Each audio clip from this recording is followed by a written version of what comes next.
आ चुकी है। हम उनका स्वागत करते हैं। बहुत बहुत स्वागत है आपका, दिल से बहुत नाम आपका स्वागत करते हैं। Welcome to all.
फिर से हार्दिक स्वागत, हार्दिक अभिवादन।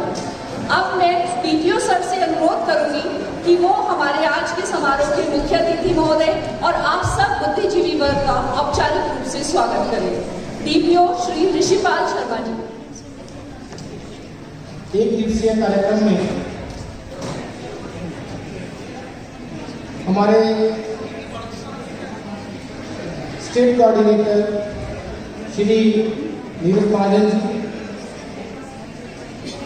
जो कि नेशनल अचीवमेंट सर्वे और अन्य विधाओं का कार्यभार राज्य कार्यालय में देखते हैं, और साथ ही उनके साथ आए हुए रवि जी और इस संस्थान के बहुत ही आदरणीय श्री अनिल जी, जो कि चेयरमैन हैं माता Padmavati nursing college Arihant international school के, और साथ ही इसी संस्थान की डायरेक्टर मैडम रिजी जी, और मंच पर विराजमान हमारे मध्य हमारे जिला के डिप्टी डायरेक्टर इंस्पेक्शन माननीय श्री गोरखनाथ जी, उनकी इंस्पेक्शन की टीम के अन्य सदस्य, और इस कार्यक्रम में जिला भर से जो हमारे शिक्षा खंड हैं, उन सभी शिक्षा खंडों के हमारे जो ब्लॉक प्रोजेक्ट ऑफिसर्स हैं, बहुत सारे साथी यहाँ पर बैठे हैं, और कुछ के नाम सीधे सीधे मुझे ध्यान आ रहे हैं। पंकज जी हैं राजगढ़ से, राजीव जी हैं गदावू से, मैडम अमृता जी हैं सुरला से, और बाकी सभी साथी भी अन्य खंडों से पहुंचे हैं। दीपचंद जी हैं, सभी खंडों से हमारे ब्लॉक प्रोजेक्ट ऑफिसर साथी आए हुए हैं, और सभी खंडों से हमारे प्रारंभिक शिक्षा अधिकारी भी आए हुए हैं, बीओ साहब, और सभी खंडों के हमारे 82 साथी हैं। सभी खंडों से कुछ एक विशेष अध्यापक साथी जो इस कार्यक्रम में आज हमारा सहयोग करेंगे, मनोबल बढ़ाएंगे विचार विमर्श करके, और कुछ एक एसएमसी मेंबर हैं, कुछ एक पेरेंट्स हैं, और हमारे मध्य जिला की जो हमारी अध्यापक यूनियन है, उनमें से जो पीटीएफ है, उनके जो हमारे रिप्रेजेंटेटिव हैं सभी, मैडम अनुराधा मोहिल जी हैं, कमलेश जी हैं, और हमारे मध्य जो है जिला के हमारे प्रेसिडेंट हैं, और पीटीएफ की पूरी कार्यकारिणी है यहाँ पर, जो कि ब्लॉक के भी हमारे प्रेसिडेंट हैं यहाँ पर, और साथ में हमारे साथ जो एजुकेशन यूनियन है उसके भी हमारे पास जो स्टेट रिप्रेजेंटेटिव हैं हमारे साथ महेंद्र जी हैं, और साथ ही हमारे साथ सुरेंद्र जी हैं, और इसके साथ ही मेरे साथ जो नरेंद्र सोसाइटी की टीम है, मैं आप सबका हार्दिक अभिनंदन करता हूँ अपने गाइड का कोई ना कोई एक जो है ऐसा वो निकले ताकि हमारे जिला की जो शिक्षा व्यवस्था है वो बहुत अच्छे से आगे जाए। और इसमें मैं आपके ध्यानार्थ जो है लाना चाहता हूँ कि हमारे जिला में इस समय लगभग 1638 स्कूल हैं, जिनमें कि हमारे प्राइवेट स्कूल भी सम्मिलित हैं, जिनमें से 1462 हमारे सरकारी विद्यालय हैं और बाकी सभी जो प्राइवेट विद्यालय हैं। और इन 1638 विद्यालयों में लगभग 1.25 लाख स्टूडेंट हैं, जिनमें से हमारे पास 50,000 स्टूडेंट तो पहली से लेकर के 5वीं कक्षा तक हैं, जिनमें से 35,000 स्टूडेंट जो है हमारे सरकारी विद्यालय में पढ़ते हैं और लगभग 15,000 के करीब जो स्टूडेंट हमारे प्राइवेट विद्यालय में भी पढ़ते हैं।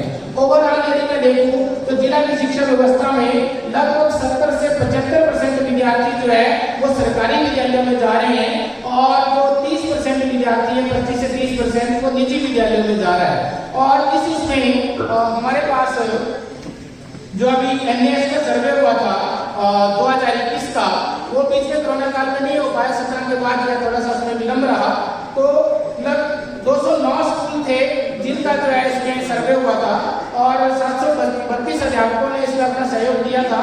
और इसमें डाइट के जो हमारे ट्रेनी हैं उन्होंने एक फील्ड इन्वेस्टिगेटर के रूप में सहयोग किया था और CBSE के हमारे विद्यालय हैं उन्होंने ऑब्जर्वर के रूप में जो भूमिका निभाई थी।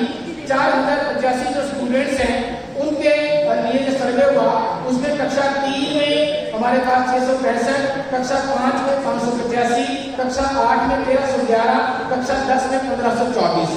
और इन उसमें हमारे लिए सुखद पहलू सिर्फ एक ये रहा था कि एलिमेंट्री शिक्षा व्यवस्था में हमारी बहुत सारे प्रश्न चिन्ह उभरते थे, लेकिन इस बार एलिमेंट्री की जो शिक्षा व्यवस्था थी उसमें थोड़ा सा हमें अच्छा देखने को मिला 3rd और 5th में।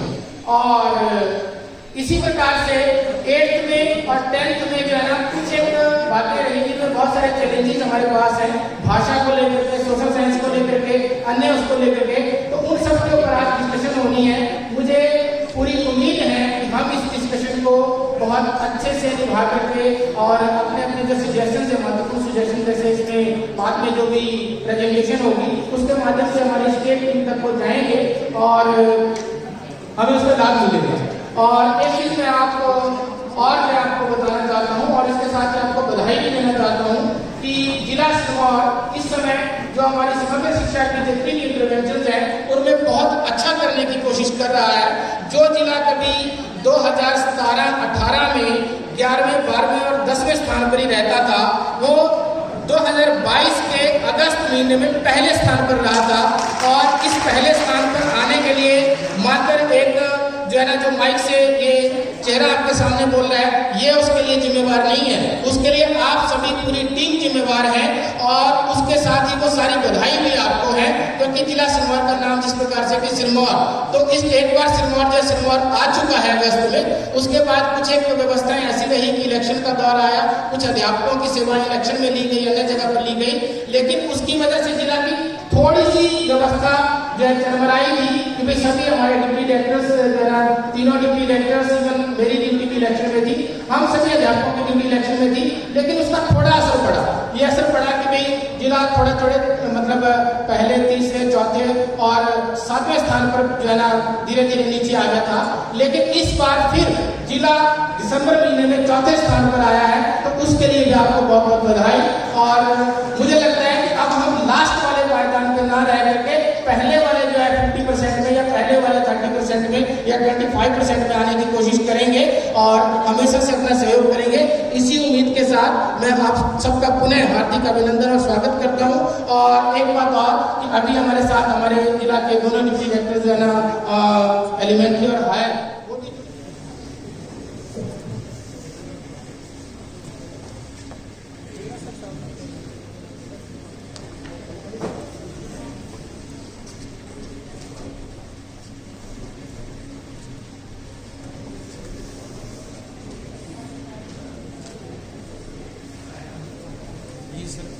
हमारे बच्चों ने बनाई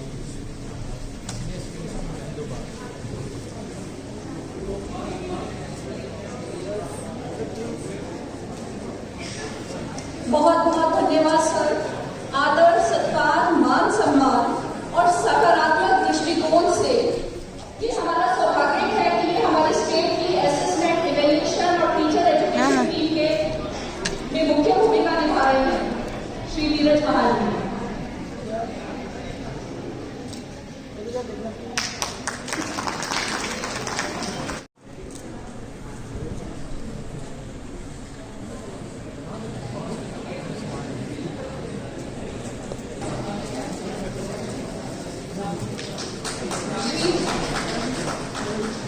श्री रवि कुमार जी का हम हार्दिक स्वागत करते हैं, अभिवादन करते हैं।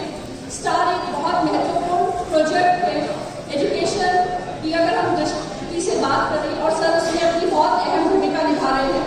सर, समस्त मध्य शिक्षा परिवार की ओर से आपका हार्दिक स्वागत, हार्दिक अभिवादन।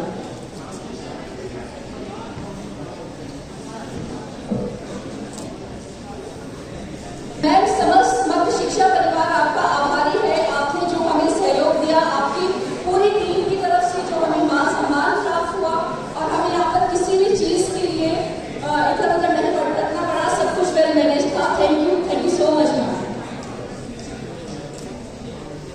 इलाके बहुत कठिन है, और कठिन इलाकों के बावजूद बच्चे नहीं पढ़ पाते, शायद ऐसा नहीं है। इलाका तो कठिन है, ये बात तो सही है।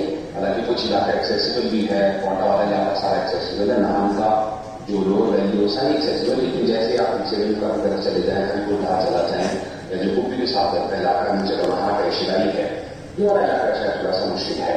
और उसके बावजूद भी जिस प्रकार की तरक्की सिलवार ने पिछले कुछ वर्षों में की है, जो कि आंकड़े बताते हैं, वो बहुत ही ज्यादा सराहनीय काम शिक्षा के क्षेत्र में वहां हुआ है। अभी भी एक छोटा सा मापदंड अगर मैं ले लूँ कि डाइट में जो बच्चे डिएलएड करने के सेलेक्ट होते हैं, तो मुझे लगता है आज भी शायद टोटल स्ट्रेंथ और यूथ स्ट्रेंथ का कुछ मुझे लगता है 20% उनके आसपास शायद हो सकता है, आंकड़ा थोड़ा ऊंचे हो, तो मुझे लगता है 20% के आसपास जो बच्चों के लिए सब मौसम है, इसलिए सबसे ज्यादा प्रेशर से माइग्रेशन के रहता है।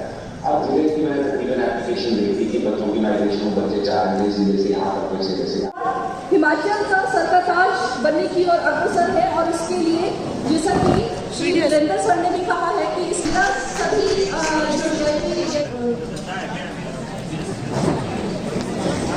और बाकी टेबल्स के लिए एक प्रेजेंटेशन है अरिहंत स्कूल की ओर से, और बेटा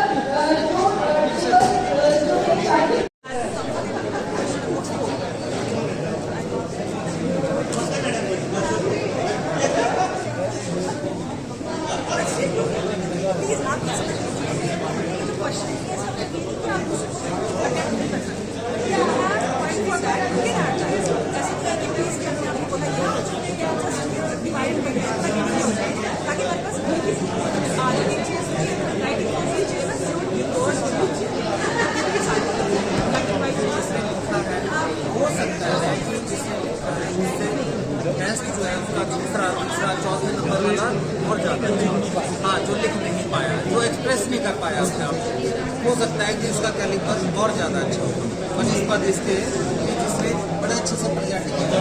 आजकल हम भी देखते हैं कि प्रेजेंटेशन बहुत अच्छा लिखा, साफ लिखा, और गैप छोड़ा है, कहीं अंडरलाइन किया, बात किया, हो सकता है कि जिसने बड़ा रफ लिखा है उसने बहुत अच्छा लिखा। हाँ, हैंड राइटिंग देख के भी कई बार हम समझ लेते हैं कि चलो जी इसको बहुत अच्छा नहीं लिखा, वो ठीक है।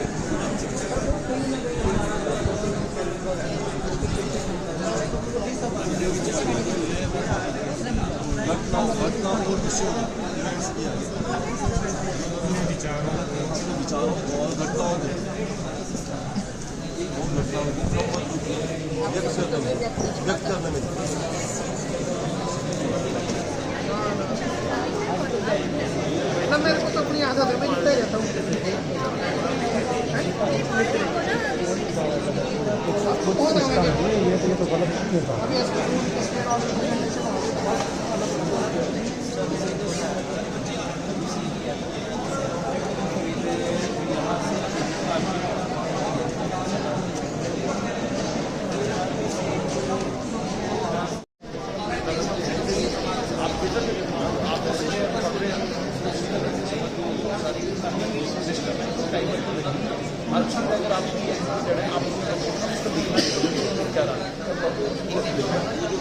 मैं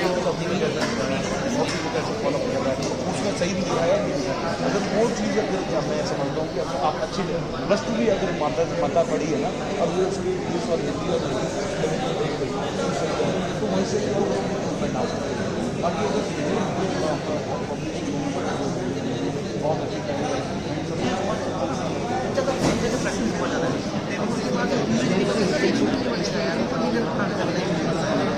नहीं पढ़ता, अगर समझ आ जाए तो अलग बात है।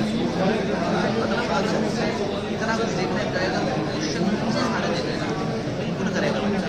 कोई एक बच्चा तो होगा जो 10 मिनट का 20 मिनट पर मैं मेरी तो ये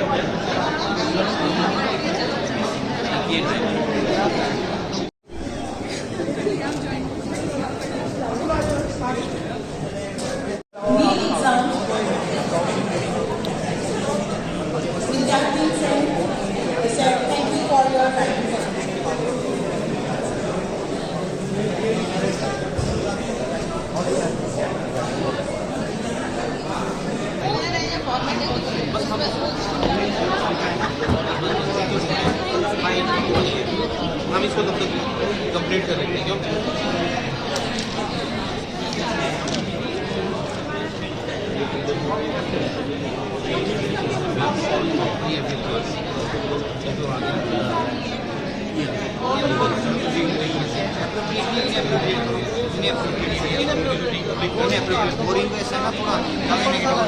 सर अगर हम दूसरी कंट्रीज की बात करें तो वहाँ 7-7, 8-8 साल फर्स्ट वहाँ की उनकी अंडरस्टैंडिंग लेवल ज़्यादा होता है, ठीक है ना।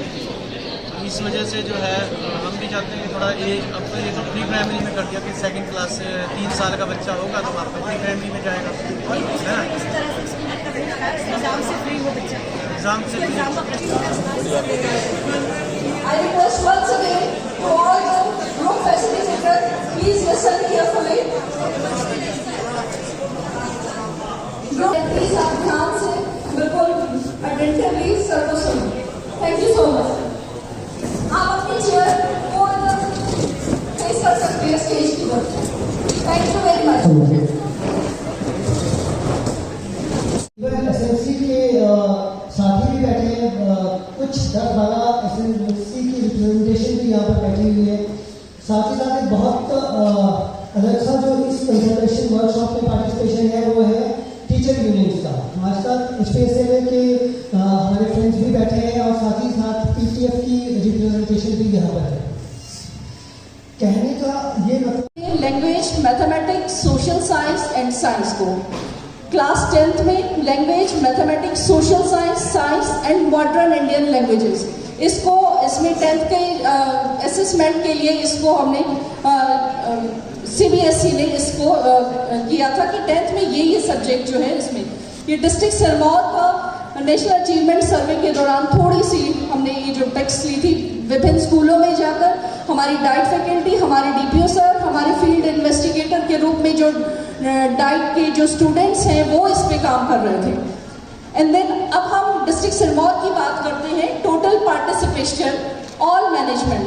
जैसे कि सर ने बताया कि भिन्न भिन्न तरह के वो गवर्नमेंट स्कूल भी थे, गवर्नमेंट एडेड स्कूल भी थे, प्राइवेट स्कूल्स भी थे। तो उसमें क्लास 3rd को अगर हम लोग देखें तो उसमें टोटल 45 स्कूल्स लिए गए थे और उसमें 106 जो टीचर्स थे वो उसमें इन्वॉल्व थे।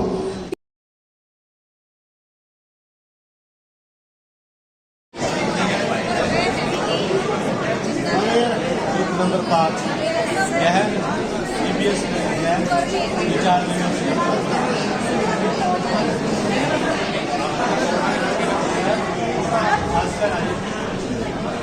नंबर 5 है।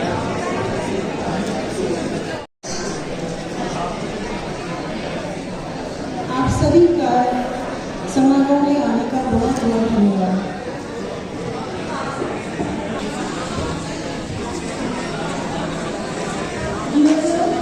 सभी के बुलावे आपको यहाँ पर बुलाएंगे और आपको यहाँ पर आकर अपने टेबल की प्रेजेंटेशन देनी होगी। सर्वे बताता है डिस्ट्रिक्ट सिरमौर में 38% और स्टेट में 37% और नेशनल का अचीवमेंट सर्वे है 44%। तो इसमें हम नेशनल लेवल पे तो काफी पीछे हैं, परंतु स्टेट में 1% ऊपर है। तो इस चीज को को इम्प्रूव करने के लिए जैसा कि मेरी टीम ने हमने 10 लोगों ने डिस्कस किया कि मैथमेटिक्स को कैसे इम्प्रूव किया जाए, तो नंबर सिस्टम के ऊपर सबसे ज़्यादा बातें हमारे टेबल के ऊपर हुई, डिस्कस हुई, और सभी का ये मानना है कि बच्चों को नंबर की जानकारी अच्छे से नहीं होती, और जब तक अच्छे से नंबर की जानकारी नहीं होगी उसके बाद हम जो है उसके ऊपर मैथमेटिक्स के जो बेसिक ऑपरेशन होते हैं, जमा का, घटाव का, गुणे का, भाग का, वो इम्प्लीमेंट नहीं हो सकता। अभी तक लोग में पूछे रहे हैं कि मैथमेटिक्स में जो शेप्स है उसकी आइडेंटिफिकेशन कैसे करेंगे। उसके लिए हमारे पास एक नाव कई भाव एक एक्टिविटी है। हम मेरा रिक्वेस्ट रहेगा सभी से, प्लीज पार्टिसिपेंट्स जितने भी यहाँ पे हैं सभी से आग्रह रहेगा कृपया करके थोड़ा सा हमारे प्रयास की तरफ ध्यान दें। आपको बहुत बहुत धन्यवाद। हो सकता है और ये एक तरह का PLM भी है। हम एक नाव बना सकते हैं और हर बच्चा नाव बनाने में इंटरेस्ट भी रखता है। मैं आपको यही नाव बनाने के बाद आपने इसको ओपन करना है। ओपन करने में मैं आपको दिखाता हूँ कि इसको मतलब ध्यान से ओपन करना पड़ता है ताकि पेज फटेगा। ये जो एक्टिविटी है, इस एक्टिविटी का नाम रहेगा एक नाव कई भाव। इससे आप लोग फ्रैक्शंस के बारे में बता सकते हैं, शेप्स के बारे में बता सकते हैं, एंगल्स का भी इसमें बच्चों को ज्ञान दे सकते हैं आप। इस पेज को आप ओपन करने के बाद इसमें बहुत सारी शेप हो जाती है, बन जाती है। इनको आप डार्क भी करवा सकते हैं बच्चों से, स्केल और पेंसिल की सहायता से आप इसको डार्क करवा सकते हैं। इसमें वन, त्रिभुज और आयत और समकोण त्रिभुज, और इसके अलावा हमारे पास बनता है एक भुजा के दो समान भागों में बांटना, और भी बहुत सारी इसी तरह की शेप बन जाती है। अगर हम इनको डार्क करेंगे तो देखेंगे, अगर ये A4 साइज में पेपर है तो 7.5 सेंटीमीटर की इसकी सेंटर लाइन बनती है छोटे वाली, उसको दो भागों में बराबर बांट सकते हैं। उसको स्केल के माध्यम से माप भी सकते हैं। इसके साथ हमारे पास फ्रैक्शन वाला एक पार्ट आता है कि हमारे जो स्टूडेंट्स हैं वो फ्रैक्शन में वीक रहते हैं, तो हो सकता है अगर ये PLM हमारे काम आ जाए। सबसे पहले हमारे पास एक ये पेज होता है, और उसके बाद हमको होते हैं कि ये एक है, और उसको 1/2 1/2 में हम उसको बनाते हैं, बांटते हैं, तो इसके बराबर दो पार्ट ये हो गए हैं। 1/2 हो गया है, इसी को हम 1/4 में कर देंगे। इसके 4 पार्ट ऐसे 4 टाइम फोल्ड कर देंगे। इसी को नेक्स्ट टाइम फोल्ड करेंगे तो 4 पार्ट के 1 पार्ट हो जाएंगे और 8 के 16 हो जाएंगे। इस तरह से इसका जो है ओपन करने के बाद इसके जो है जिस तरह से नाव में हमारे पास शेप्स बनेगी, इसी तरह से इसमें भी शेप्स आ जाएगी। ये अभी पेज जो है 1/4 पार्ट को दिखा रहा है। हम इसको कलर से अलग अलग ड्रॉ भी कर सकते हैं। अगर हमारे पास 3 से 4 पेज अलग अलग है तो 1/2, 1/3, 1/4 पार्ट को भी हम इसको कलर में डिवाइड कर सकते हैं, और उसके बाद हम उसी एक्टिविटी को नोटबुक पे करने पर को भी कह सकते हैं। Thank you. थे क्लास 3 और 5 के, उसमें अचीवमेंट जो लेवल है वो काफ़ी हाई मान सकते हैं, क्योंकि जो क्लास 3 में वो जो 304 LO है उसका जो हमारा डिस्ट्रिक्ट, ये काफ़ी हाई स्कोर मान सकते हैं, और इसमें और कुछ सुधार किया जा सकता है। इसमें सबसे पहले हम जो विजिबल हमारे पास लर्निंग गैप्स थे, 2021 का NAS हुआ था, हमारे विद्यालय में भी कंडक्ट करवाया गया था। हमारा जो विद्यालय है वो सीनियर सेकेंडरी स्कूल है, तो उसमें जब NAS कंप्लीट हुआ उसके बाद जब हमने बच्चों से पूछा कि किस प्रकार का आपका एग्जाम हुआ था, तो उसमें काफ़ी बच्चों ने कहा कि प्रश्न जो है कुछ लेंथी होते हैं, जो जिनको पढ़ने में काफ़ी समय लग जाता है। तो हमारा जो इवैल्यूएशन सिस्टम है वो काफ़ी डिफरेंट है, और जो NAS में जो एग्जाम आता है वो काफ़ी अलग है। तो सबसे बड़ा जो 8th और 10th क्लास में जो एवरेज परफॉर्मेंस जो कम रही है उसका रीजन विशेषकर इवैल्यूएशन जो प्रोसेस है वो है, क्योंकि जो हमारी 8th या जो भी हमारी इवैल्यूएशन जो सिस्टम है हमारा वर्तमान में, वो है बिल्कुल जैसे क्वेश्चन हमारी बुक में दिए होंगे एज इट इज हमारे एग्जाम में आते हैं। तो हमारे जो बच्चे हैं वो एज इट इज रट्टा मार के वो एज इट इज उसमें लिख देते हैं, परंतु जो NS का एग्जाम होता है वो CBSE पैटर्न का होता है।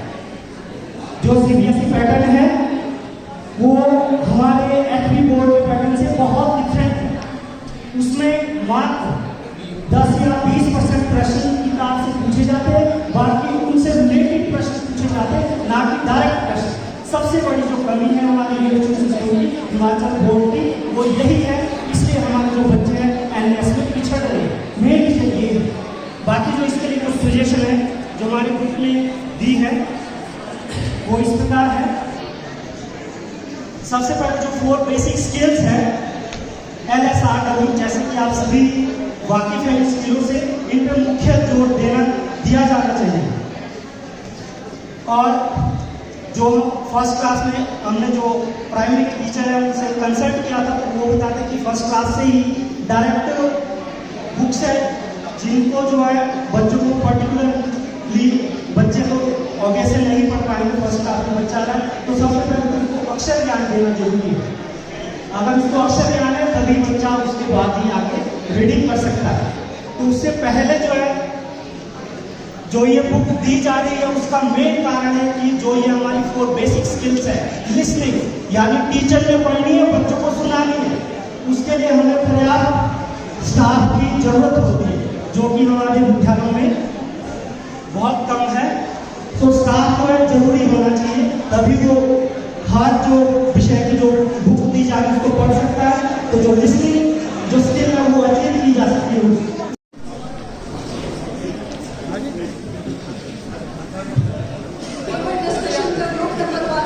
जो कि क्लास 5th और 3rd के मैथमेटिक्स सब्जेक्ट पर काम कर रहा है।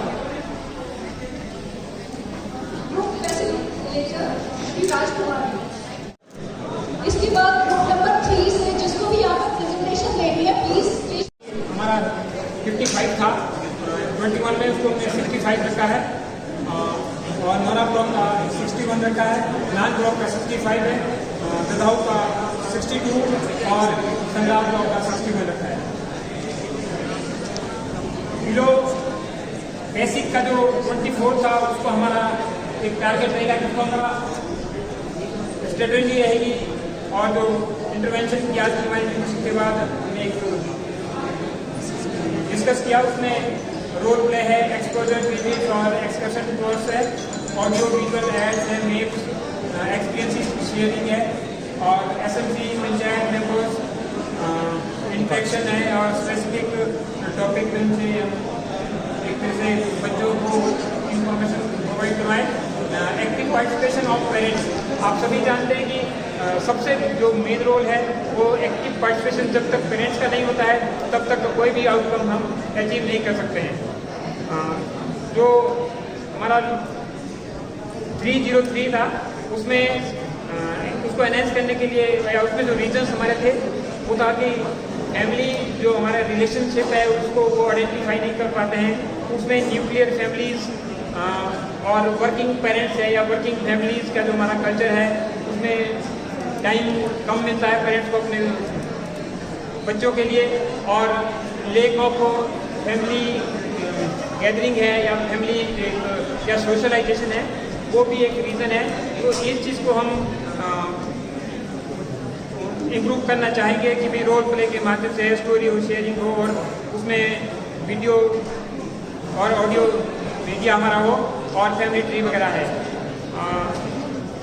रीज़न एक हमारा था स्पोर्ट्स में जो उनके रूल्स है उसके बारे में उनकी नॉलेज या पार्टिसिपेशन है, उसमें मोबाइल फ़ोन टीवी वगैरह में जो बच्चे आजकल ज़्यादा एंगेज रहते हैं उसकी वजह से वो आउटडोर के लिए अपना टाइम नहीं दे पाते हैं। पेरेंट्स को भी कुछ वो sports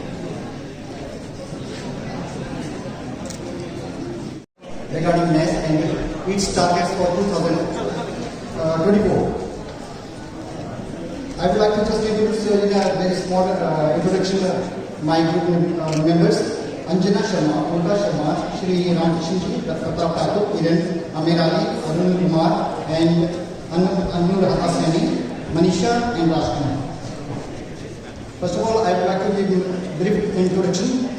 Point number 1, which is visual learning gaps. Group number 4, the main subject is mathematics, and for the class 3rd.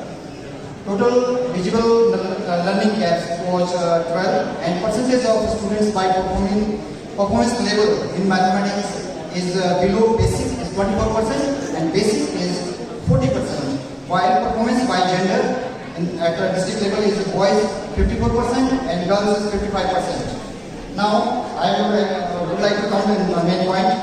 Class 3rd district small achievement data is 55%, and district target 2024 will be 75%. State achievement 2021 is 53%, and while block name Nahan will promise to with our honorable guest 75%, block Ponta side will target 65%, block Nora will target 70%, block Stone will target 80%, and Rajgarh, this is last block in our group, 75%. Now I would like to give some introduction. Below basic 2021 data is 24%. It will be reduced to 10% up to 2024, and basic data presently 2021 is 40%, which will be reduced to 25%. Proficient data 28%, and in future it will be 50%. Advanced 2021 is 8%, it will be 15%. Now total learning outcomes evaluated and met for target 2024 allows with 100% achievement. Total is 5, problematic is only 5, and we will achieve 100% 2 targets, M301 and M303. Allow with more than 75% will be M312, it will be 1 learning outcome, and 50% 301, it will be also 1 learning outcome, and 25% is also 1, which is 3.06. Now steps for achieving those targets. All the targets which I already mentioned in front of you, these are the main points. Number 1, activity-based teaching. We will try our best to impose our activity-based teaching, especially in mathematics, which is very crucial and alarming for us in district Sirmaur. Second, will learning by doing. We will give a special emphasis to all the students by practicing and practical environment with TNF and all these things, which is will be included in natural objects also. Third is focus on the workshops of the focus on weaknesses of the students. It will be most give our priority basis. Number 4, use of TNF and multimedia technology. We will also use just our honorable guest also praises and motivators to we can use the mobile phone rather than we can use the more big LEDs and smart boards also. We can use our mobile phones. And number 5, use of natural objects, that is doors, windows, and geometry boxes, and for the shapes and 2D and 3D shapes.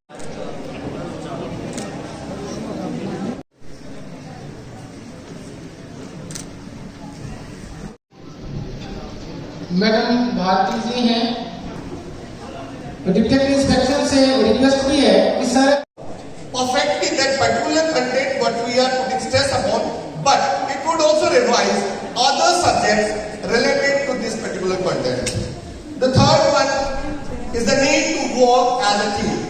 The teachers from the primary level to university, we all are teachers, and wherever in whatever form we can exchange our experiences, we can exchange our challenges, we can exchange our help to each other.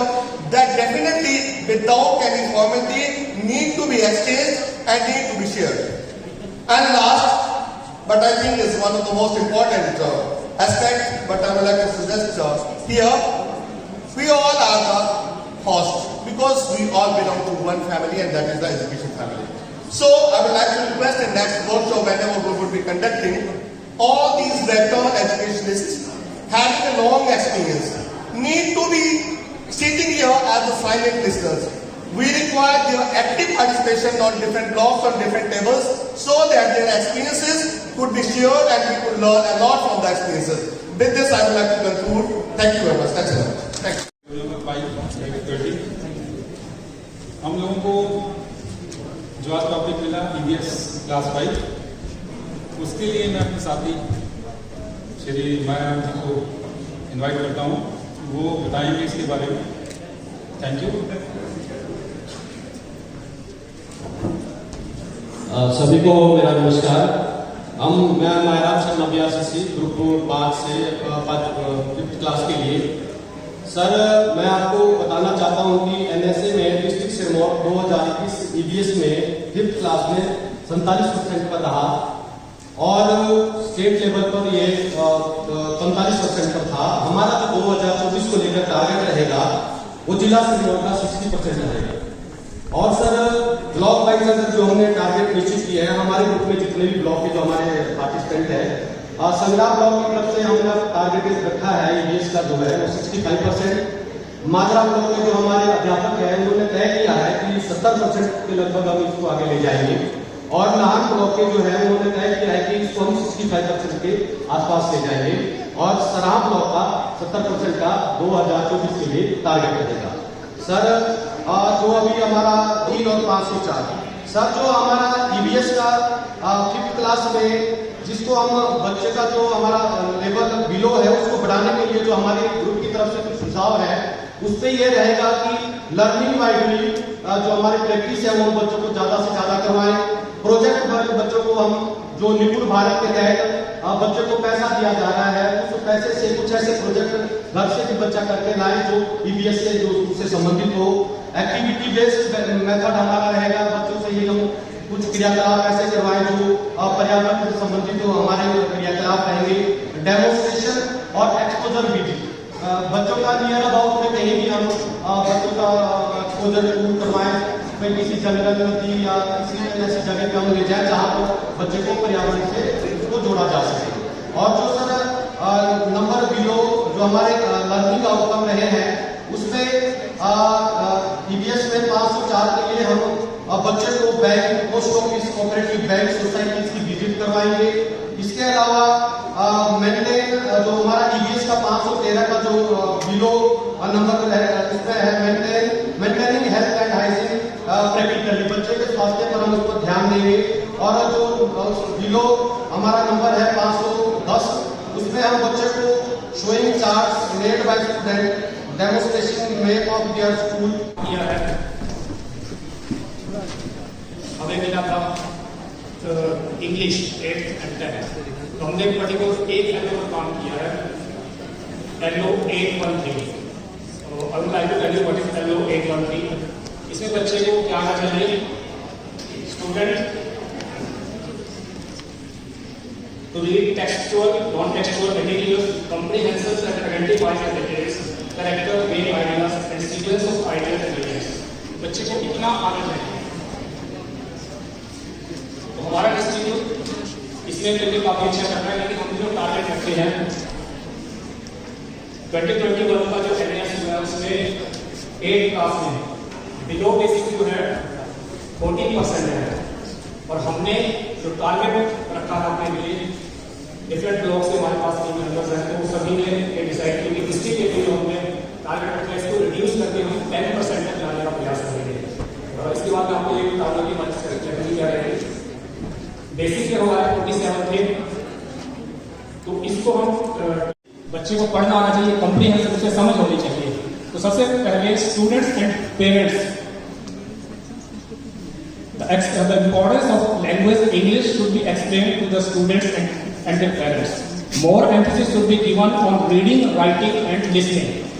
Listening के लिए मैं जैसे मैं अपने बच्चों को बताता हूँ रेडियो पर ऑल इंडिया रेडियो से न्यूज़ आती है, बच्चे पहले हिंदी में सुने उसे, उसके बाद उसे इंग्लिश में सुने, क्योंकि वो सिंपली ट्रांसलेशन होता है और एक प्रोनाउंसिएशन बच्चे की उसमें इम्प्रूवमेंट आती है उससे, और वोकैबुलरी बढ़ती है। इसके साथ ही साथ students should be asked to talk in English among themselves, अपनी क्लास के बीच में आपस में इंग्लिश में बात करें वो, and whenever necessary they can seek the help of their teachers. इसके अलावा parents should also be sensitized to develop the skill of their guards, particularly in the subject of English. तो ये थोड़ी सी बातें हैं जो हम करना चाहेंगे। इसके अलावा use of dictionary should also B encouraged among the students, तो ये भी हमें करना चाहिए। एंड मोरओवर सुबह से एक विषय पर हम यहाँ चर्चा कर रहे हैं, नेशनल अचीवमेंट सर्वे, लर्निंग आउटकम्स और उसके कंसिक्वेंसेस, रिजल्ट ओरिएंटेड कैसे उसमें सुधार किया जा सकता है और फ्यूचर टारगेट्स कैसे सेट किए जा सकते हैं और टारगेट्स को अचीव करने के लिए हम क्या कर सकते हैं। इस विषय वस्तु को लेकर सुबह से डिफरेंट ग्रुप्स जो है अपने कार्यशाला में भागीदारी सुनिश्चित कर रहे हैं। एक और थोड़ा सा मैं हटके कि इस मंच से जो अभी हिमाचल प्रदेश सरकार के माध्यम से एनपीएस एम्प्लॉइज को जो ओपीएस ग्रांट किया गया है, उसके लिए मैं हिमाचल प्रदेश सरकार का, माननीय मुख्यमंत्री और के पूरे कैबिनेट का आभार व्यक्त करना चाहता हूँ। और उनके हमारे जो एनपीएस एसोसिएशन के रिप्रेजेंटेटिव यहाँ पर उपस्थित हैं, उनका एक लंबा संघर्ष जिसके बावजूद उन्हें ये सफलता मिली, तो इस मंच से उनको बहुत बहुत बधाई, बहुत बहुत शुभकामनाएं। सर, ये जो हमारे 8th क्लास का विषय इसमें डिफाइन किया गया था, इसमें डिस्ट्रिक्ट लेवल पर जो हमारे टारगेट 2021 का है लैंग्वेज में 57, इसको हम डिस्ट्रिक्ट टारगेट फॉर 2024 के लिए 65% तक एनहेंस कर सुझाव या सजेशंस सबमिट करना चाहेंगे।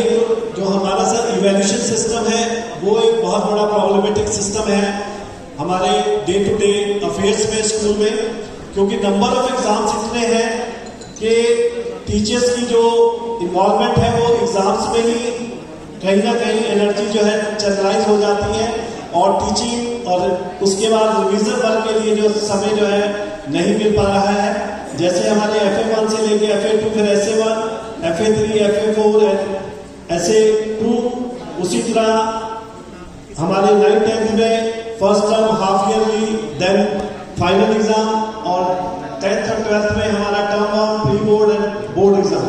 तो every month there is exam, और उसमें जो यूनिफॉर्मिटी एग्जाम सिस्टम में वो नहीं है। अभी FA1 चलेंगे, उसके बाद दूसरे एग्जाम चलेंगे, फिर पहले वाले एग्जाम शुरू हो जाएंगे।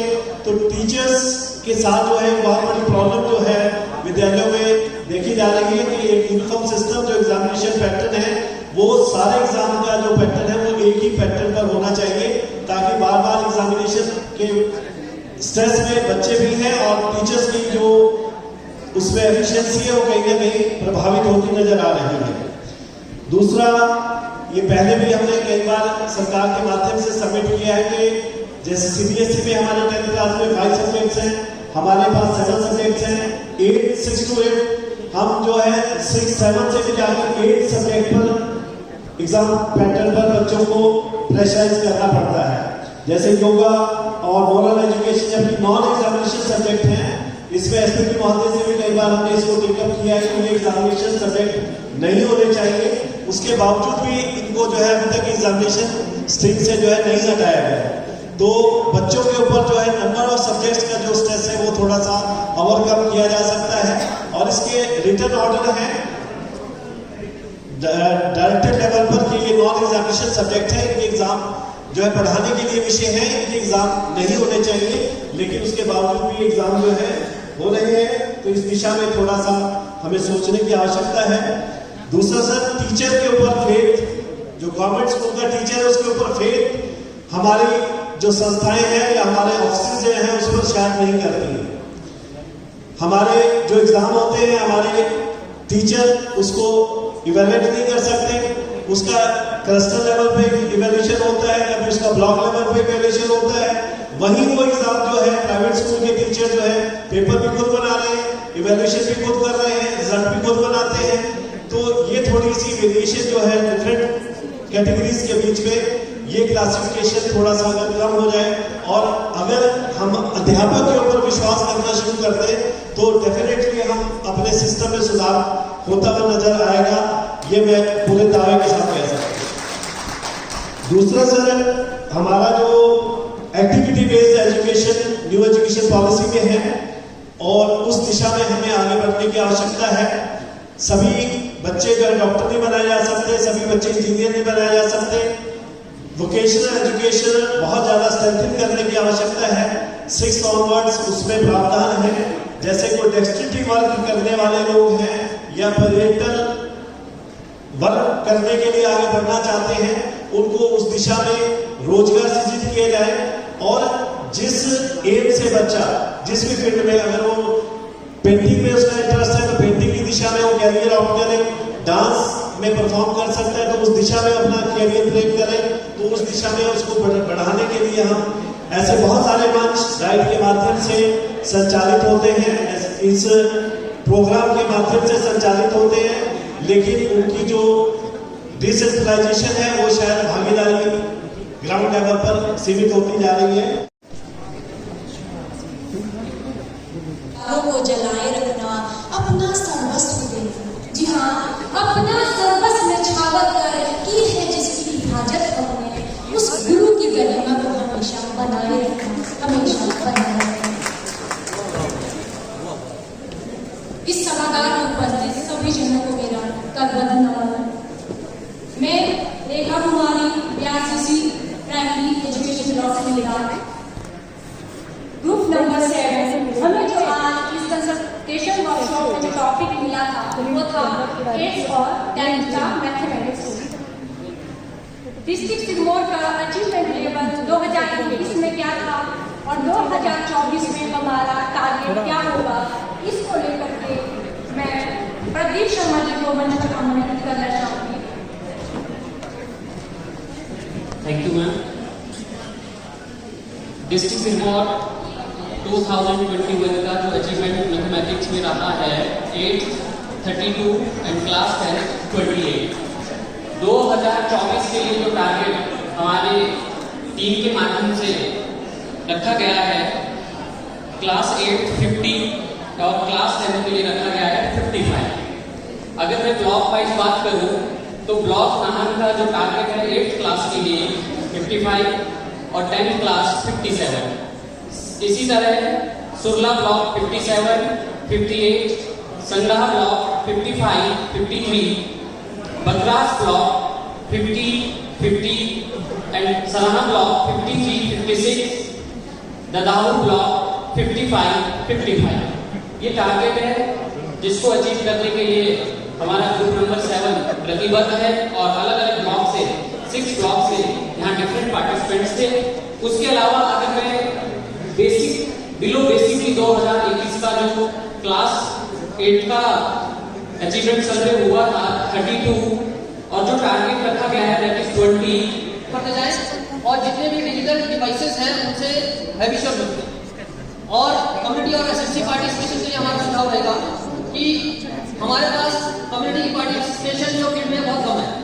एसएमसी बहुत कम आती है। सब लोगों का क्वेश्चन रहता है कि सर 6 और 7 सदस्य और कभी बड़ी मुश्किल से बुलाने पर आते हैं। तो हमने यहाँ पर 3 तरह की एसएमसी फॉर्म करने का एक सुझाव दिया है, जिसमें एडमिनिस्ट्रेटिव कमेटी रहेगी एसएमसी की, एक रहेगी एग्जीक्यूटिव कमेटी और एक रहेगी चिल्ड्रन वेलफेयर कमेटी। इससे क्या होगा कि हम 3 कमेटीज के माध्यम से ज्यादा अभिभावकों से जुड़ पाएंगे और ज्यादा से ज्यादा माता पिता के साथ हमारा संपर्क रहेगा। एडमिनिस्ट्रेटिव कमेटी जो आज भी हमारी एसएमसी काम करेगी, एडमिनिस्ट्रेटिव काम करेगी। एग्जीक्यूटिव कमेटी जो होगी वो हमारे पाठशाला के जितने भी काम होंगे एग्जीक्यूटिव, उन एग्जीक्यूटिव वर्क में हमारा सहयोग देगी, मदद करेंगे हम और उनसे मदद लेंगे। और थर्ड होगा चिल्ड्रन वेलफेयर कमेटी, जो भी अवेयरनेस के काम होंगे, जो भी पेरेंट्स को हमें अवेयर करना है वो हमारा चिल्ड्रन वेलफेयर कमेटी के माध्यम से किया जाएगा। मंच पर असीम डिप्टी इंस्पेक्शन श्री उर्जना जी, प्रिंसिपल डाइट श्री ऋषिपाल शर्मा जी तथा सभी विद्वान सज्जनों, क्लास 8th का डिस्ट्रिक्ट सिरमौर का जो अचीवमेंट है 2021 का वो 38 है। डिस्ट्रिक्ट का टारगेट सब्जेक्ट साइंस, डिस्ट्रिक्ट का टारगेट 2024 का 60% है, स्टेट का 41 है। और हमने जो टारगेट रखे हैं शिलाई का 70%, नाहन का 75, माजरा का 75 और ददाहू का 65 रहता है। और हम इसके लिए भरसक प्रयत्न करेंगे कि इसको अचीव किया जा सके। क्लास 10th का डिस्ट्रिक्ट सिरमौर का अचीवमेंट जो है 2021 का 33% है, डिस्ट्रिक्ट का टारगेट 2024 का 60% है और स्टेट का अचीवमेंट 2021 का 35% है। हमने जो टारगेट रखे हैं शिलाई के लिए 60%, नाहन के लिए 80%, माजरा के लिए 75% और ददाहू के लिए 65% रखेंगे। अब मैं मेन पॉइंट्स पे आता हूँ जो प्रयास हमने करने हैं और जो एडमिनिस्ट्रेटिव स्ट्रेटजीज हमने अडॉप्ट करनी है जिससे कि साइंस का उत्थान सिरमौर जिले में हो सके। सबसे पहले तो साथियों प्ले वे मेथड्स, खेल खेल में सीखो विज्ञान। मैं समझता हूँ कि पोगो चैनल, टीवी पे पोगो चैनल आता है, बच्चा उसको रोज देखे, उसकी एक्टिविटीज करे तो वो साइंस अच्छी तरह से सीख सकता है। वो क्लास में डिस्कस करे उस साइंस को तो हम बच्चे को ज्यादा अच्छी साइंस सिखा सकते हैं। हमारे स्कूल में कोई पंखा खराब हो गया, लाइट खराब हो गई, मोटर पंप खराब हो गया, उसको ठीक करने के लिए जो मैकेनिक आता है हम बच्चों को जो क्लास 3 है उसको लेकर जाएंगे कि देखो ये कौन कौन से टूल्स इस्तेमाल करता है और उसके पीछे साइंटिफिक प्रिंसिपल क्या है। वो मजबूत नट को लंबे पेचकस से खोलता है और छोटे नट के लिए वो छोटा स्क्रूड्राइवर यूज करता है। तो हम उसको वो सिद्धांत सिखा सकते हैं कि भार गुना भार भुजा बराबर है भार गुना भार भुजा। आई थिंक साइंस का वो प्रिंसिपल वो उससे सीख सकता है। सर मैं बिलीव करता हूँ प्रैक्टिकल लर्निंग में। मैं खुद क्लास में जाता हूँ, बच्चों को पतंग बनानी सिखाता हूँ, बच्चों को फिरकी बनाना सिखाता हूँ और कई गांव के बच्चे जिनको साइंस का आधा पता नहीं था वो ये बता सकते हैं कि वायु की दिशा किस तरफ है। वो अपनी उस फिरकी को वहां दिखा के आपको बता सकते हैं कि वायु किस दिशा में जा रही है। सर एडमिनिस्ट्रेटिव रिफॉर्म्स के बारे में डिस्कस करता हूँ। बीइंग प्रिंसिपल मैं क्या कर सकता हूँ और जो मेरे साथी प्रिंसिपल यहाँ बैठे हैं उन्हें क्या करना चाहिए। हमें स्टेप बाय स्टेप इंप्रूव करना है लैब का एटमॉस्फेयर। स्कूल में अगर कमरा नहीं है तो कम से कम एक कॉर्नर नहीं तो एक अलमारी उसको जरूर दीजिए साइंस टीचर को जिसमें अपने साइंस का सामान रख सके। और जब भी उसको जब उसका फ्री पीरियड हो तो वो अलमारी खोल के बैठ जाए साथ में कुर्सी लगा के कि बच्चे आपके सामान लेके कम से कम और उससे पूछें कि इस सामान से क्या किया जा सकता है।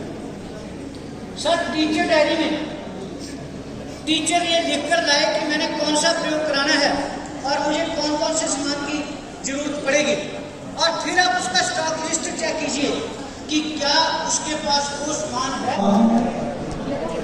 नहीं मैं धूप जलाता हूँ, नहीं देवालय जाता हूँ, प्रभु ने नेक की सेवा फकत विद्यालय जाता हूँ। मैं उसके बाल रूप में दर्शन वहाँ पे निश्चय करता हूँ। साए संतोष संग खुशी खुशी विद्यालय आता हूँ। और हमारा विषय था सोशल साइंस और जैसा कि हमारे साथ हमेशा से अन्याय होता रहा है स्कूल लेवल पे भी सोशल साइंस को कभी भी पहला पीरियड नहीं मिलता, लास्ट वाला पीरियड मिलता है और या फिर हाफ टाइम के बाद मिलता है। ऐसा ही आज यहाँ पे थोड़ा सा हमारे साथ पहले कुछ हो गया है, एक तो ग्रुप की पहले वाली आई और मैं इस बात पे जोर देना चाहता हूँ कि सोशल साइंस में सबसे ज्यादा बुक्स, सबसे ज्यादा सिलेबस अगर उसको पहला पीरियड मिले तो शायद वो सोशल साइंस जो आज सबसे नीचे है वो सबसे ऊपर हो सकता है, लेकिन पहला दूसरा पीरियड नहीं होता है। इसी के ऊपर एक दोहा मैंने लिखा है सामने पेश कर रहा हूं कि पढ़ पढ़ कर जब थक गए, पढ़ पढ़ कर जब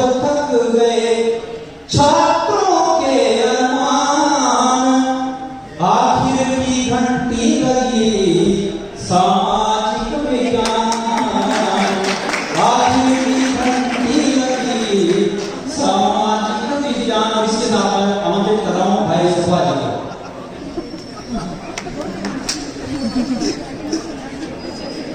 अच्छे आलोक जी मेरे सामने बैठे और डाइस के साथ बैठे और डाइस के सामने सभी महानुभावों को मेरा नमस्कार। और ग्रुप नंबर 9 से हम जो है संक्षिप्त जो जिस हमारे पूरे ग्रुप की सोच है कि इस तरह से जो है सोशल साइंस को उसमें लर्निंग गैप्स को जितने भी लर्निंग गैप्स हैं जैसे 12 और 16 के आसपास 8th और हमारे पास 10th का जो है सिलेबस सोशल साइंस से रिलेटेड आउटकम्स के बारे में था। तो इसमें हमने हमारे पूरे ग्रुप का जो सोच रही है वो डिस्ट्रिक्ट सिरमौर का जो 21 का अचीवमेंट लेवल 38% से 75% तक 2024 तक ले जाने का सोच और ये 8th क्लास का और 10th क्लास का 36% से लगभग 80% तक पहुंचाने का जो है हमारा जो है टारगेट 2024 का। इसके हमारे पास कुछ 8th क्लास और 10th क्लास के एलोज थे। हमने जो काम किया है वो 3 एलोज पर किया है, लर्निंग आउटकम्स पर किया है। इसमें ये 1003, 1006 और 1002 SST इसके साथ लगा है, तो इसके ऊपर हमने काम किया है। परंतु जैसे आलोक जी ने भी अभी कहा है, हमारे ग्रुप ने थोड़ा सा इस विषय में जो काम किया है कि ये लर्निंग आउटकम्स की अचीवमेंट जो है इतनी लो है, तो इसमें सबसे पहले तो कारण जो है इसका कोविड-19 को जो रहा है, जो ये कम अचीवमेंट रही है इसकी, उसके बाद नॉन रिटेंशन जो पॉलिसी है ये सबसे बड़ा कारण मानते हैं सर। कारण क्या है कि बच्चे को हम जो है अचीवमेंट लेवल उसका बहुत डाउन है, उसको फिर उस क्लास में हम रिटेन नहीं कर सकते हैं, हमारे को जबरदस्ती जो है अगली क्लास में ले जाना पड़ता है। तो उस कारण भी जो है ये सबसे जो है इसमें अचीवमेंट लेवल कम रहता है, क्योंकि बच्चे को जो बेसिक कंसेप्ट है वो उसको आते ही नहीं है। और इवन हालत तो ये है कि 9th क्लास में कुछ बच्चों को पढ़ना ही नहीं आता है, तो वो जो है कहाँ SST और कहाँ साइंस सीख पाएगा। पहले तो हमको इनके ऊपर काम करना पड़ेगा कि बच्चे को पढ़ना और लिखना तो एटलीस्ट आ जाए। और इसके बाद सर जो SS विषय को जैसे सर दोहे के द्वारा जो है अपना मैसेज भी पूरा बता दिया है। सबसे पहले तो इसको टाइम टेबल में जो जगह मिलती है आफ्टर लंच मिलती है, क्योंकि लंच के बाद जो है तरीके से व्यवहारिक जीवन में अपनाना इसके संदर्भ में था। तो इसका जो 2021 में सर्वे हुआ था तो डिस्ट्रिक्ट एवरेज परफॉर्मेंस रही 57% और स्टेट एवरेज परफॉर्मेंस रही 58% और नेशनल एवरेज परफॉर्मेंस रही 53%। तो हमारे ग्रुप में लगभग 68%, स्टेट का अचीवमेंट है 53%। इसमें श्रम बोर्ड की तरफ से टारगेट रखा जाएगा 70% का है। उसके लिए हमने क्या क्या प्रयास किए जाने हैं वो इस प्रकार से हैं। अध्यापक द्वारा स्वयं पढ़ना यानी अध्यापन करना, मॉडल रीडिंग और जोर जोर से अध्यापन करना ताकि बच्चा शुद्ध रूप से पढ़ सके। अगर अशुद्धियाँ करते हैं तो अध्यापक उसको दुरुस्त कर सकें। पुस्तकालय का अधिक से अधिक प्रयोग करना, क्योंकि उसमें बहुत सारी पुस्तकें होती हैं, विभिन्न प्रकार की उसकी कहानियाँ होती है, उसका अध्यापन कर सकें और डिस्ट्रिक्ट कर्नल का प्रयोग कर सकें। प्रार्थना सभा में अखबार पढ़ना, पत्र पत्रिकाओं का पढ़ना और पाठ्यक्रम से पाठ्यचर्या से संबंधित विषय वस्तु का बोलना, भाषण प्रतियोगिता में प्रश्नोत्तरी करवाना। सीखने का प्रतिफल है समझ के साथ पढ़ना, उसे क्रमबद्ध तरीके से व्यवहारिक जीवन अपनाना। इसके लिए क्या रणनीति बनाएंगे मैं शॉर्ट में बोलूंगा। सबसे पहले ध्यानाकर्षण लाएंगे। ध्यानाकर्षण सर्वप्रथम बच्चों का वास्तविक सीखने के स्तर का पता करेंगे। इसके लिए पिछले सीखने के प्रतिफलों की सूची तैयार करेंगे। फिर उसके आधार पर उनका वैश्विक आकलन तैयार करेंगे। फिर उसकी प्रगति को प्रेरणा तालिका में दर्ज करेंगे। सीखने के परिणामों की सूची का Mahajan ji, district project sir Rishipal Sharma ji, Mata Padmavati nursing college के डायरेक्टर रिद्धि जी और सभागार में उपस्थित सभी विद्वान साथियों, सर्वप्रथम आपका स्वागत है, अभिनंदन है। ग्रुप नंबर 12 मैं अनिल कुमार नागवाल बीपीओ माजरा और मेरे सहयोगी नाहन से डिफरेंट विद्यालयों से मेरे साथ जो इस ग्रुप में सम्मिलित थे, और इसमें हमारा जो जनरल टॉपिक था 10th क्लास का था और सभी सब्जेक्ट्स को थोड़ा थोड़ा हमने कवरिंग किया है। तो सबसे पहले मैं प्रकाश डालूंगा जो विजुअल लर्निंग गैप्स, जो हमारे लर्निंग गैप्स हैं वो क्या हैं। What is learning gap? A learning gap is the difference between what a student has learned and what he was expected to learn during a particular class. तो this is the visual learning gap. Next है knowledge gap. Knowledge gap जो है lack of information, बच्चा जो learner है उसको information से lacking है। And knowledge causes a gap in learning outcomes. Learning outcomes की जो लैकिंग ऑफ नॉलेज है दैट इज द कॉज। ये सेकंड है नॉलेज गैप। दूसरा है कम्युनिकेशन गैप।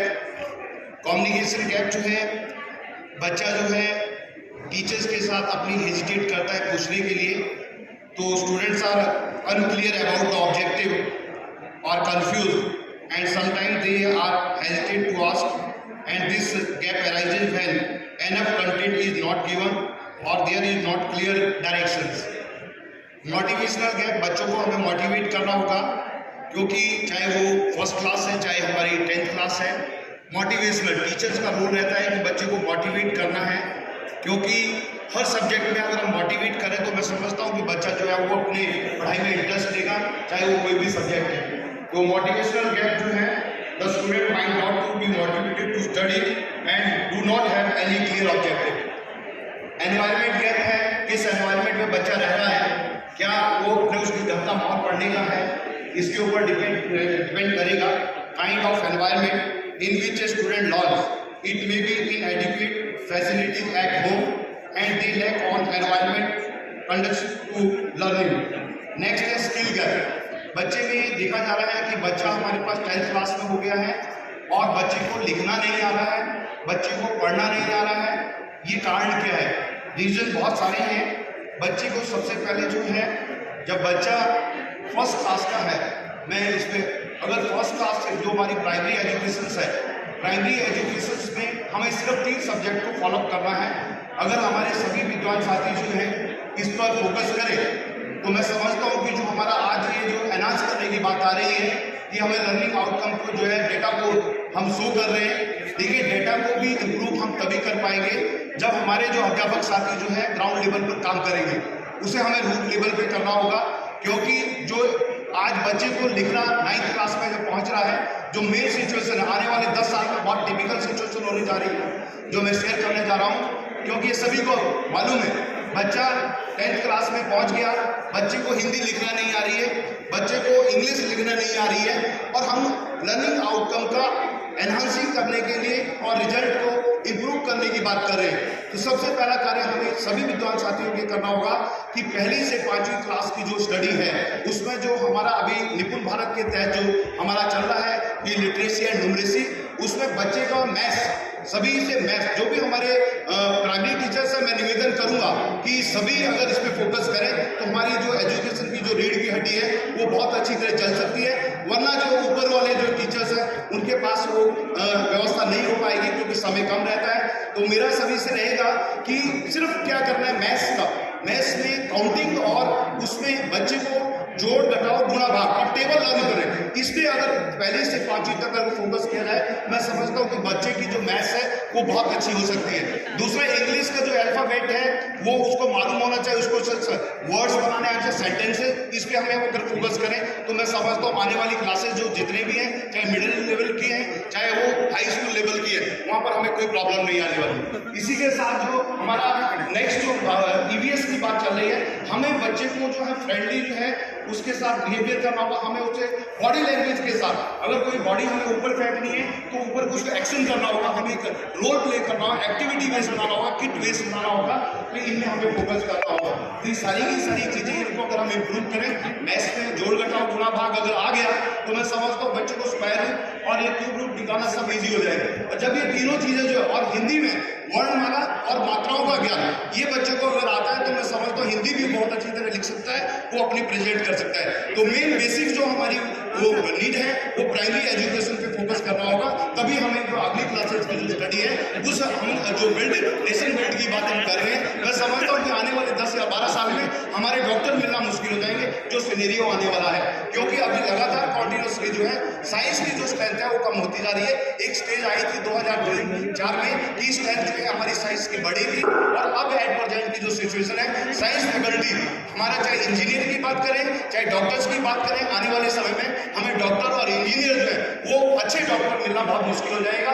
10 से 15% बच्चे जो है वो जो है टेक्नोलॉजी का यूज कर रहे हैं, जिनके पेरेंट्स अवेयर हैं और उनके साथ वो डे नाइट जो है उनको मोटिवेट कर रहे हैं, और उसी के साथ वही बच्चे पढ़ रहे हैं। 85% बच्चे जो है मैं समझता हूँ बेशक हम भी का प्रयास कर रहे हैं, मगर हम सब शिक्षक उसके जो है सहयोगी हैं। अगर हम इसके लिए प्रयास करेंगे तो मैं समझता हूँ कि आने वाले जो हमारा जिला सिरमौर का या हिमाचल प्रदेश की एजुकेशन को हम इम्प्रूव कर सकते हैं। उसके लिए हम सब शिक्षकों को प्रयास करना होगा, और डिजिटल टेक्नोलॉजी आज की डेट में जो है कंप्यूटर बेस्ड जो टेक्नोलॉजी जो है टीचर से अडॉप्ट नहीं करना चाह रहा है, कोई भी कंप्यूटर में काम करना नहीं चाह रहा है। मैं समझता हूँ कि आने वाले जो टीचर जो नए हमारे टीचर आने वाले हैं वो अगर टेक्नोलॉजी से अवेयर नहीं होंगे, स्मार्ट क्लासेस को अगर यूज नहीं करेंगे, वर्चुअल क्लासेस का यूज नहीं करेंगे, तो मैं समझता हूँ कि आने वाले टाइम में वो टीचिंग में सर्वाइव करना उनको इम्पॉसिबल मुश्किल हो जाएगा। तो आने वाले अपने को रिटेन करने के लिए प्रयास करना होगा सभी को, चाहे वो आर्ट्स फैकल्टी का है चाहे साइंस फैकल्टी का है,